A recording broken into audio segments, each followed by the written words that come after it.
लड़की वाले आ गए। कामिनी का वजन बचपन से ही थोड़ा ज्यादा था।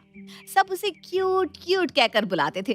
कभी किसी ने चब्बी बेबी का नाम दे दिया, तो उसके माँ बाप ने भी कभी इस बात पर ध्यान नहीं दिया कि इतना ज्यादा वजन होना ठीक नहीं है। सब हंसी मजाक में ही टालते रहते हैं। पर अब उसकी शादी की उम्र हो गई थी और रिश्ते की बात चल रही थी। पता नहीं इससे कोई लड़का मिलेगा भी या नहीं। इतना ज्यादा वजन है इसका, फिर भी इसको ये समझ नहीं कि कम खाए। जब देखो भैंस की तरह मुंह चलता रहता है।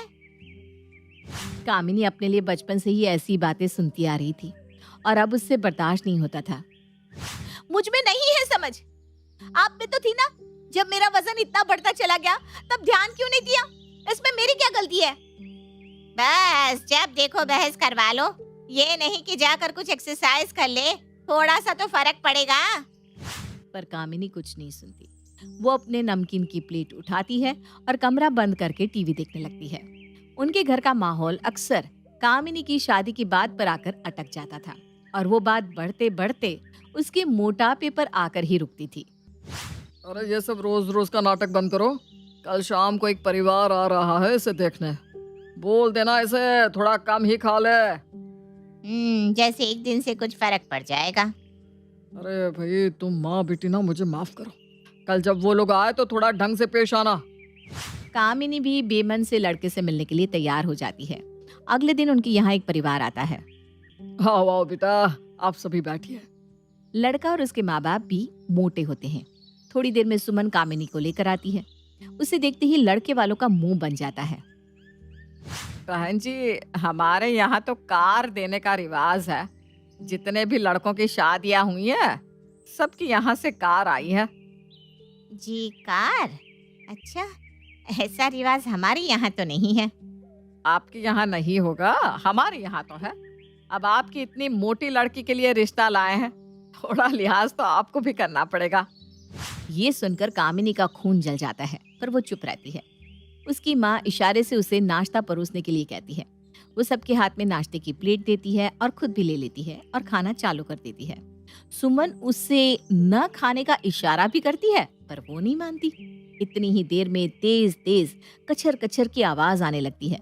सब कामिनी की तरफ देख रहे होते हैं। वो बिना किसी की परवाह किए नाश्ता ठूसने में लगी हुई थी। बहन जी, ये पहले ही इतनी मोटी है, आप इसे खाने से मना नहीं करते? वो तो हम है जो इसे देखने भी आ गए, वरना तो कोई आता भी नहीं। अरे नहीं नहीं बहन जी, वो ना सुबह से काम कर करके थक गई है, कुछ खा नहीं पाई ना, भूख लग रही होगी। अब आप भी थोड़ा सोचिए। एक तो हम आपकी इतनी मोटी लड़की से शादी के लिए खुद को मना रहे हैं, आप कार तो दे ही सकती हैं। रिश्ते तो बहुत आए हैं हमारे बेटे के लिए, अभी एक दो जगह और भी जाना है। बस आप थोड़ी शर्तें मान जाए तो हम आगे सोचें। कामिनी जो अपने खाने में मस्त थी, खाते खाते एकदम से रुकती है और प्लेट रखकर खड़ी हो जाती है। क्या क्या कहा आपने? क्या मोटी मोटी लगा रखा है तब से? खुद को देखा है? भैंस कहीं की। अपने गेंडे जैसे बेटे को देख पहले, फिर मुझे बोलना। तब से बैठे बैठे सब ठूस रहे हो और मुझे मोटी मोटी बोले जा रहे हो। अरे कामिनी बेटो, ऐसे कैसे बोल रही हो? पापा, आपको मेरा बोलना बुरा लग रहा है। इतनी देर से ये लोग मेरी जो बेइज्जती कर रहे हैं, आप वो नहीं सुन रहे? चलिए आप लोग निकलिए यहाँ से। आए बड़े कार लेने वाले, चलिए चलिए। उनके जाने के बाद कामिनी के माता पिता उस पर बहुत गुस्सा होते हैं। अगर वो थोड़ा चुप रह लेती तो शायद रिश्ता हो जाता। इसका मतलब पापा, बस आपको मुझे घर से धक्का देना है। बात ऐसी नहीं है बेटा, एक उम्र होती है हर चीज की। तुम्हारी शादी की उम्र है, तुम्हें अब शादी कर लेनी चाहिए। तो ठीक है पापा, जिससे होनी होगी तब हो जाएगी।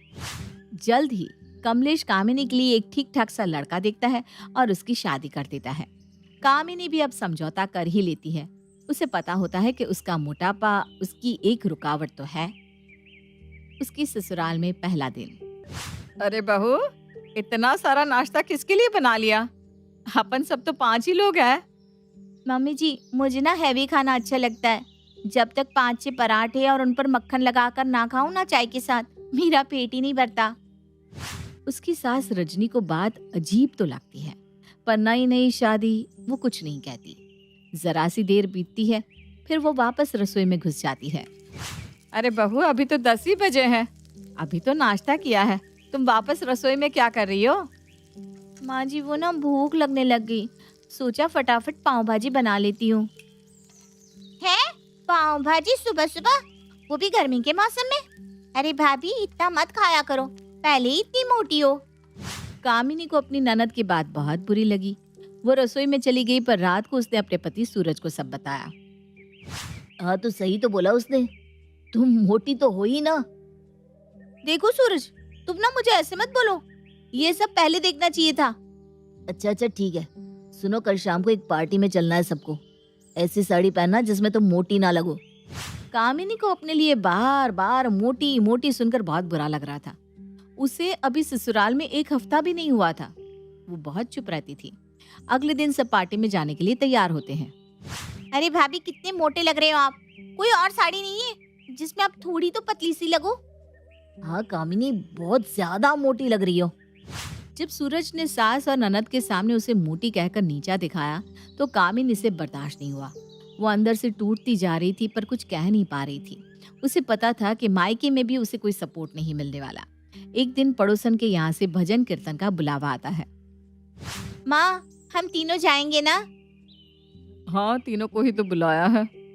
माँ मुझे ना भाभी के साथ जाने में बहुत शर्म आती है, इतनी मोटी है, सब बहुत अजीब तरीके से देखते हैं। मुझे तो इनके साथ खड़े रहना भी पसंद नहीं है। हाँ बेटा, इसके साथ जाने में शर्म तो मुझे भी आती है, पर अब क्या करें, जो है यही है। थोड़ी देर में तीनों पड़ोसन के यहाँ पहुँचते हैं। अरे आओ आओ, कामिनी भी आई है, बैठो बैठो बेटा। उसके यहाँ चाय नाश्ता लगता है। कामिनी थोड़ी सी शर्मा शर्मी के बाद अच्छा खासा नाश्ता करती है। सब चोर निगाहों से उसे देख रहे होते हैं और खुसर पुसर कर रहे होते हैं। सुशीला थोड़ा ताना मारते हुए कामिनी से कहती है, अरे बहू, तुम्हारा पेट भर गया हो तो यहाँ आ जाओ। कोई भजन ही सुना दो। कुसुम और रजनी एक दूसरे की शक्ल देखने लगते हैं कि कहाँ इसे कुछ आता होगा। आज तो बहू नाक कटवाएगी, पहले तो ठूस ठूस कर खा लिया, अब इसको कुछ आता तो है नहीं, ये तो पक्का है। आता कहाँ से होगा, कभी अपनी जिंदगी में खाने के अलावा कुछ किया होगा तब कुछ सीखा होगा ना। तभी कामिनी बड़े जोश में माइक के पास आकर बैठने लगती है। उसके आसपास वाले थोड़ी जगह करने लगते हैं कि इतनी मोटी को जगह तो ज्यादा ही लगेगी। ये जोश में गई तो है, पता नहीं कितने भजन आते होंगे इसे। सब कामिनी की तरफ अजीब तरह से घूर रहे थे। कोई उसके मोटापे को देख रहा था तो कोई उसने कितना खा लिया उसकी बात कर रहा था। तभी ही बहुत सुंदर तरीके से कामिनी भजन गाना चालू करती है। जैसे जैसे वो गाती जाती है वैसे वैसे कमरे में सन्नाटा सा छाने लगता है। वो सच में बहुत सुंदर तरीके से गा रही थी और साथ में ढोलक भी बजा रही थी। ये देखकर रजनी और कुसुम तो एकदम से चौंक जाते हैं। उन्हें यकीन ही नहीं हो रहा था कि कामिनी ये सब कर सकती है। सभी लोग उसके साथ साथ गाना गाने लगते हैं और तालियां बजाने लगते हैं। कामिनी जैसे समा ही बांध देती है। थोड़ी देर में भजन संध्या खत्म होती है और हर इंसान कामिनी की तारीफों के पुल बांधते नहीं थकता। अरे भाई रजनी, क्या हीरा बहू ढूंढ कर लाई हो, मेरे लड़के के लिए भी बता दो कोई। रजनी अपनी बहू के लिए कही गई बातों पर इतनी शर्मिंदा होती है कि वो अगल बगल में झांकने लगती है। थोड़ी देर में सब घर आते हैं। कुसुम और रजनी सूरज को बताते हैं कि किस तरह आज कामिनी ने सबका दिल जीत लिया। देखा माँ, हम हमेशा उसके मोटापे का मजाक बनाने में इतना व्यस्त रहे कि हमने उसकी दूसरी खूबियों को नजरअंदाज कर दिया। उन तीनों को अपनी गलती का एहसास हो चुका था और कामिनी की आंख में खुशी के आंसू थे।